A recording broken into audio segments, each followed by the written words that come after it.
어떤 분이 그 아방가르드하고 포스트 모더니즘의 공통점과 차이점에 대해서 좀 설명해 달라고 부탁을 해서 잠깐 요 내용 설명드리고 진도로 들어가도록 하겠습니다. 우리 뭐 수업과 좀 관련이 돼 있으니까요.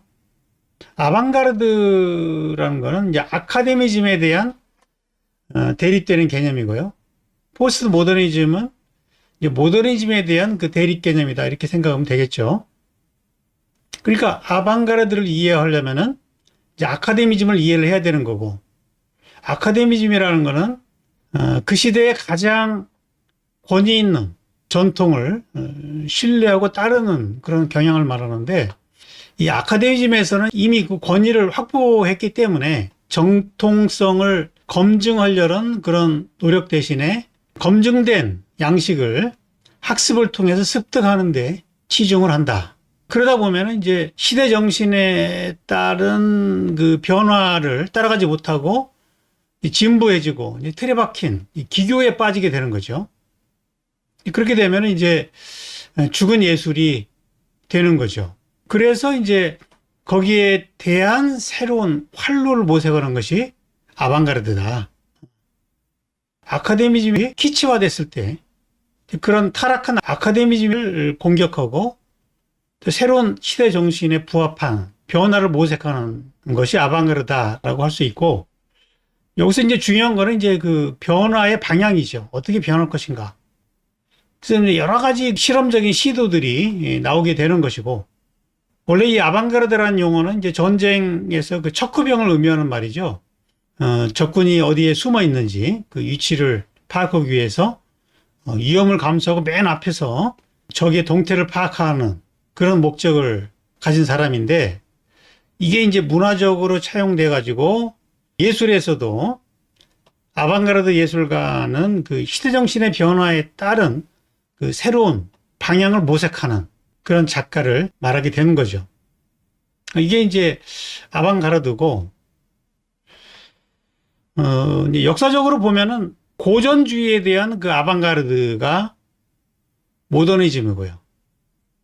저 도표로 제가 설명을 드리려고 그러는데, 고전주의가 시대가 지나면은 시대 정신이 바뀌기 때문에 주도권을 모더니즘한테 내주는 것이고, 모더니즘이 또 시대가 지나면은 또 한계가 드러나기 때문에 새로운 방향을 모색하면서 포스트 모더니즘이 나오게 되는 거거든요. 그러나 이렇게 이제 변해갈 때 그 사이에서 모색 과정이 필요하거든요. 그 새로운 방향을 정확히 잡으려는 그런 노력들이 필요하기 때문에 고전주의에서 모더니즘으로 넘어갈 때 아방가르드가 나오는 것이고, 또 모더니즘에서 포스트 모더니즘으로 넘어갈 때 또 한 번 아방가르드가 나오게 되는 거라고요. 그런데 아방가르드라는 것은 마치 그 계절이 바뀔 때 환절기적인 그런 증상이다. 이렇게 보시면 될 것 같아요. 그리고 이제 이즘이 됐을 때, 모더니즘이든지 포스트 모더니즘이든지 이즘으로 이렇게 된다는 것은 그런 실험들이 어떤 그 미학적인 정립이 이루어져 가지고 어떤 안정된 새로운 권위를 확보하게 되는, 그러니까 계절로 말하면은 한절기를 지나서 그 계절의 어떤 그 정점에 이르는 그런 특징이라고 할 수 있겠어요. 역사적으로 보면은 재현에 의존했던 고전주의 아카데미즘에 대한 아방가르드 운동이 이제 20세기 초에 다다이즘을 중심으로 일어났죠. 그리고 그것이 이제 어떤 입체주의나 표현주의 또 초현실주의 같은 다양한 그 이즘을 낳게 되고, 이런 그 모더니즘이 한 1950년대쯤 가면은 어떤 형식주의라는 새로운 아카데미즘이 정립이 된다.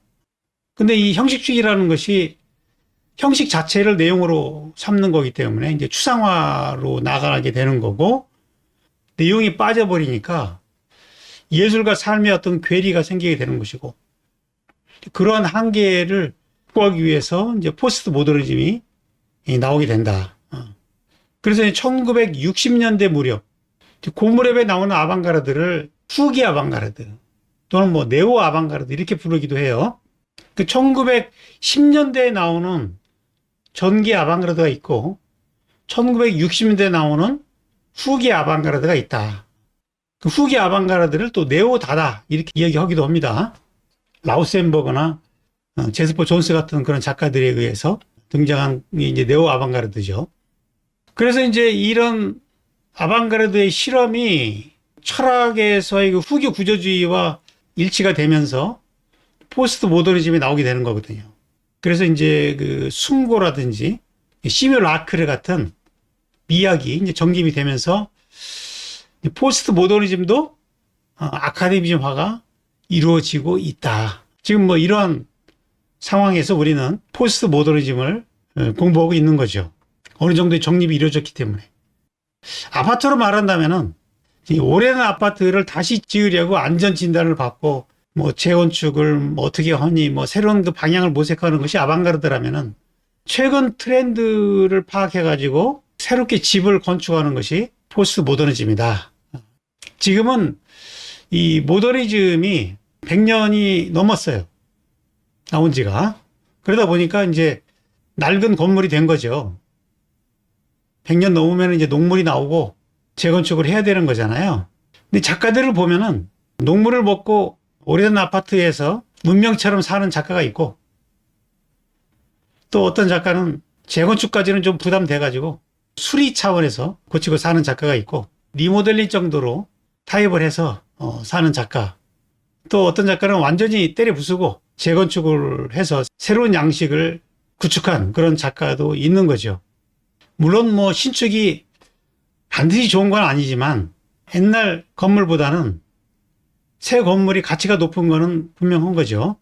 물론 뭐 지역도 중요하고 또 건물의 어떤 그 디자인도 중요하지만 오래된 아파트냐 새로운 아파트냐도 굉장히 중요하죠.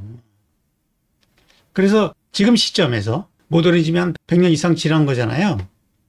지금 출발하는 작가들의 경우는 저 오래된 건물을 리모델링 할 것인지 재건축할 것인지를 판단하는 것이 이 현대 작가로서의 출발이 되어야 된다. 저는 그렇게 생각합니다.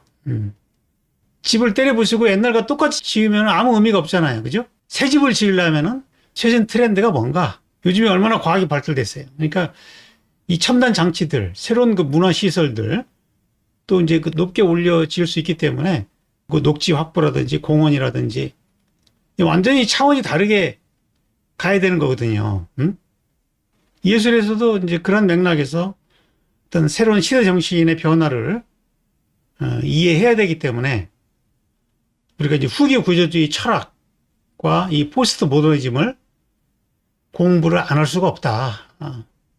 그래서 뭐 여러 가지 그 포스트 모던 후기 구조주의 철학가들의 그런 내용들이 나오지만 데리다 같은 분은 이제 주로 철학적으로 접근해가지고 기존의 형이상학 철학이 갖고 있었던 그 이성 중심의 그런 이분법적인 중심주의를 해체하고자 했다는 거죠.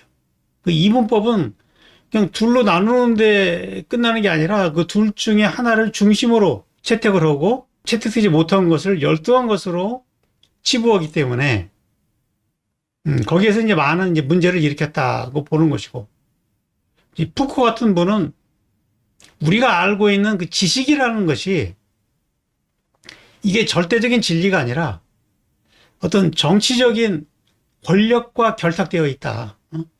그걸 집요하게 그 자료들을 총동원해가지고 어떻게 지식이 권력화되는가라는 것을 밝혀내고자 한 거죠. 그리고 리오따르 같은 분은 과거 그 모던 시대의 그 계몽주의가 하나의 그 거대 서사를 이뤄가지고 어떤 그 보편적인 정의들을 가지고 거기에 소속되지 못하는 타자들을 폭력을 가하는 이 거대 서사가 주변을 억압하는 그런 그 폭력성을 타파하는 것을 이 포스트 모더니즘의 과제라고 그렇게 생각을 했고요.